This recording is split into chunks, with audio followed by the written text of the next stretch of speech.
What's up everybody, I'm Seth Fowler, and today we're taking a look at the top 10 most anticipated Air Jordan releases of 2020 that we know about. Although sneaker releases for the last month have kind of run dry because of the crazy world pandemic going on right now, it looks like May is going to start to bring things back to normal. As long as nothing else gets pushed back, because at this point it wouldn't surprise me if a lot of these releases get pushed back to June. But even with all of this going on, there are still a lot of really great Air Jordan releases that are supposed to drop this year, and hopefully they still will. So I put together a video talking about some of the most anticipated Air Jordan releases still to drop in 2020. Of course, I had to make it a top 10 format because for some reason those are just more fun to watch. This list is obviously somewhat subjective because there's no actual concrete way to analyze which shoe is the most anticipated, so I kind of ordered it based on what I've been seeing on social media and sneaker websites and places like that. And if you just happen to be watching this video a couple months down the road and I didn't mention like one of the biggest sneaker releases of the year, it's probably because I didn't know about it, because all of these releases, while they most likely will drop, there is a possibility that some of these releases might get canceled or pushed, and there's another possibility that Jordan Brand just hasn't announced all the sneakers that they're dropping in 2020 yet. But with that little disclaimer out of the way, let's jump right into the list of the top 10 most anticipated Air Jordans of 2020 so far. Number 10, the Air Jordan 4 Metallic Pack. It looks like Jordan Brand is releasing 4 different summer-themed Air Jordan 4s, all with different accent colors, but all coming in the same all-white makeup. The 4 Air Jordan 4 colorways include Court Purple, Pine Green, University Red, and Team Orange. And I'll tell you right now, I'm not on Team Orange. I'm not really sure what I meant by that. As I mentioned, all 4 of these Air Jordan 4 colorways are very, very similar. Each shoe features a white midsole and a white outsole, and of course a white leather upper, which I've got to be honest, from the pictures, looks pretty decent. It seems nicely tumbled, and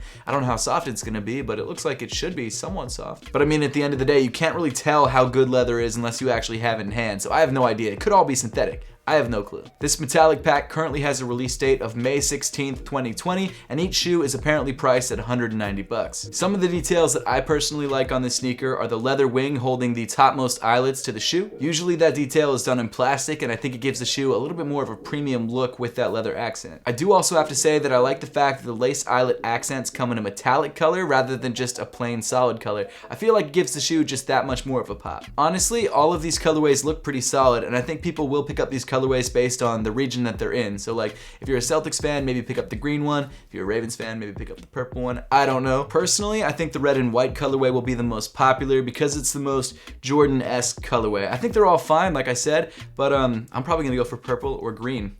For whatever reason. I don't know why green, but there's something about it. Number 9, the women's Air Jordan 1 tie-dye. Jordan Brand has been trying some pretty cool graphical prints recently, and to be honest, I'm really a fan of them, and I think this might actually be my favorite one to release this year. It sucks though that it's women's only colorway because I think this shoe is dope, and if they released it in full family sizing, I think it would sell out like crazy. Also, just in case you were wondering, because you know I'm a size 9, yes, I could fit into a pair of these, but women's Air Jordans are cut slightly differently and they just don't feel as good on feet. This obviously summer-themed Air Jordan 1 High is currently slated to release on June 11th, and the tie-dye colors that they chose to put on the upper of this shoe are perfect. I'm so glad they went with blue. I wouldn't have had a problem with really any other colorway, but I feel like this is probably the best out of anything they could have done. Obviously, tie-dye is huge right now, and it's been huge for the last year or so, and I'm actually surprised that Travis Scott didn't create a tie-dye sneaker because I feel like that would have made sense, but I gotta be honest, this is one of the cleanest women's Jordans to release in the last couple months. And I'm jealous. I think it might have to be a fiance pickup. If she likes it, we'll have to wait and see. Number 8, the Air Jordan 1 High Light Smoke Gray.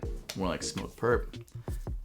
My jokes are terrible today. I don't know what's happening. Obviously, you can see some similarities between this shoe and the Union Air Jordan 1. And apparently this shoe was inspired by the Union Air Jordan 1s. Who would have guessed? It's always interesting to me when Jordan Brand copies their own collaboration colorways. It kind of seems like they're trying to capitalize on the hype, which I think is exactly what's happening. To be honest though, I am actually surprised that they're doing this colorway on an Air Jordan 1 High because this definitely seems like something that they would do to a mid. It's actually funny that we're talking about it because I have a pair of Union 1s right back there with the red at the top of the shoe, just like this sneaker. This shoe is sort of a simplified version of the Union Air Jordan 1s in that it doesn't feature a lot of those sort of unique details that collaboration had. Instead, you've got a very simple white and gray upper, with the white being tumbled leather and the gray being suede. And then nearing the top of the ankle, everything seems to switch up with the bright red tumbled leather panel. Now, although it's obvious what Jordan Brand is trying to do with this sneaker, I've got to say, it still looks pretty good and I'm still probably gonna buy it. Whether it's a poor man's version of the Union LA 1s or not, I still think it's a good looking sneaker and I still dig that pop of red. The Air Jordan 1 High Light Smoke Gray is also a summer release slated to drop on July 11th. Number 7, the Air Jordan 6 Hair. Created Created as sort of an homage towards the Air Jordan 7 hair,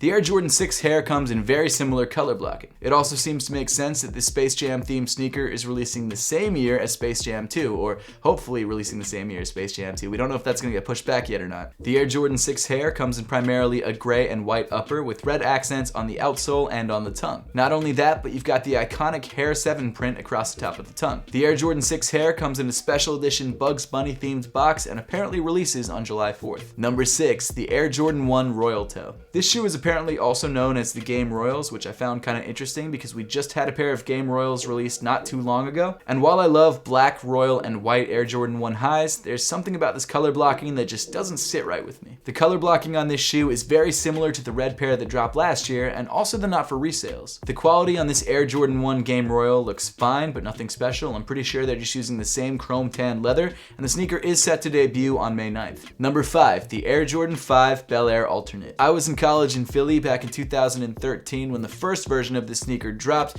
and I've got to say, it was probably much harder to grab this shoe in Philly than anywhere else in the United States, other than maybe Bel Air. I don't know if they dropped in Bel Air, but they probably did. In Philadelphia, Will Smith is like an icon. He's an icon everywhere, but he's, like the mayor of Philadelphia sort of levels.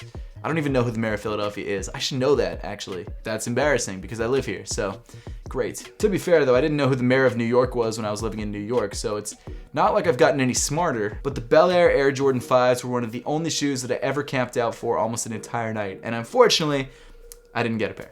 So that sucked. I was obsessed with the shoe. I love the fact that it was a 90s themed sneaker. Of course, I love the fact that it was a Will Smith sneaker, and I think just the overall colorway was just so dope. It was just such a great looking pair of sneakers. And now 7 years later in 2020, I'm so excited that they're finally releasing a very similar version of the shoe with only a couple small differences. The largest difference between these two shoes is the upper. The original version was sort of a dark gray, and this newer version is a very light gray or almost a white color. But the purple midsole with the blue shark teeth and neon green accents on the sock liner are all pretty much exactly the same. For me personally, this is a must cop. I think this sneaker is fire. I don't know if I like it as much as the original, but I need to rectify that whole waiting outside situation and not getting sneakers because that sucked. I genuinely don't know how hyped up this shoe actually is because I'm so blinded by my own just lusting after this shoe, but I know that it's going to be a popular sneaker, and if you want to grab a pair for yourself, it should release in August. Number 4, the Air Jordan 13 Flint. This is one of the most anticipated Air Jordan 13 releases ever. I think people have been looking forward to this shoe since it first got leaked like a year and a half ago. And apparently this Air Jordan 13 Retro is almost identical to the original version. The sneaker comes in a primarily dark blue nylon upper with a leather toe and of course slate gray suede accents. And as far as Air Jordan 13s go, this is one of the best. If you're one of those people who have been on the edge of their seat waiting for the Air Jordan 13 Flints, they should finally release on May 30th.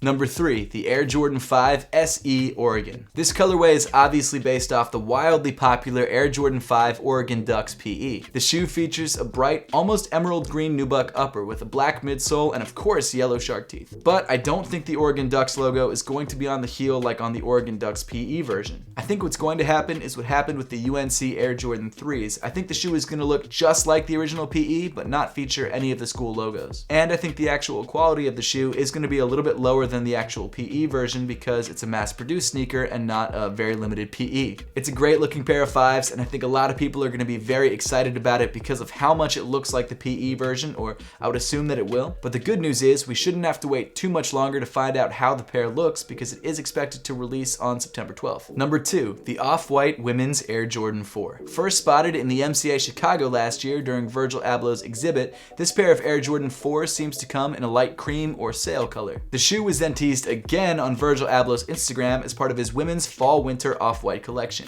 As you would expect, this off-white Air Jordan 4 features a deconstructed look with exposed foam around the ankle and the tongue and a translucent heel tab. And at this time, it seems like the off-white Air Jordan 4, or maybe just this colorway of the off-white Air Jordan 4, is a women's exclusive drop. That sucks! I don't know why that happened, but apparently that's just what it is. I definitely do like this clean and simple colorway, but I do kind of wish that the first off-white Air Jordan 4s that we had seen release were the bread colorway, because I feel like that would have been just more interesting. The sneaker features tonal cream colors on its suede and plastic mesh upper, and it kind of looks like it's been aged, actually kind of similar to what he did on the Air Jordan 5s. Regardless of the fact that this shoe is seemingly a women's only release, I'm still excited about it, and I still plan to try and pick it up in the fall or winter whenever the sneaker actually releases, if it does. Number 1, the Dior Air Jordan 1s. Obviously, this shoe would be at the top of the list. It's a $2,000 retail pair of Air Jordan 1s.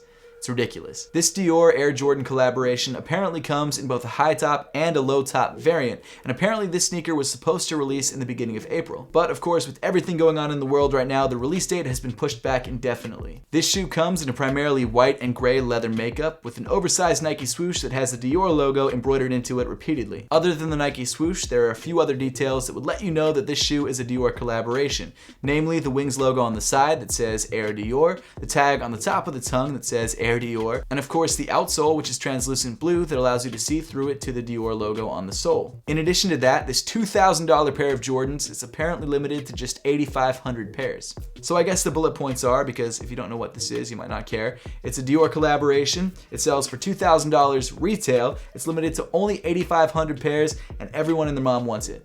For whatever reason. I don't know. It looks like a gray pair of Air Jordan 1s to me, but that's just me. Whether you like the Air Jordan 1 Diors or not, I personally don't mind them. I'm just not going to spend $2,000 on them. You can't deny the fact that this shoe will go down as one of the most hyped up Air Jordan 1s of all time. But that pretty much wraps up the list for today. Now, I would love to know your thoughts on this list and whether you feel like I missed anything. So let me know in the comment section down below. And as always, thank you so much for watching. Make sure to subscribe if you haven't yet, and I'll see you all in the next one.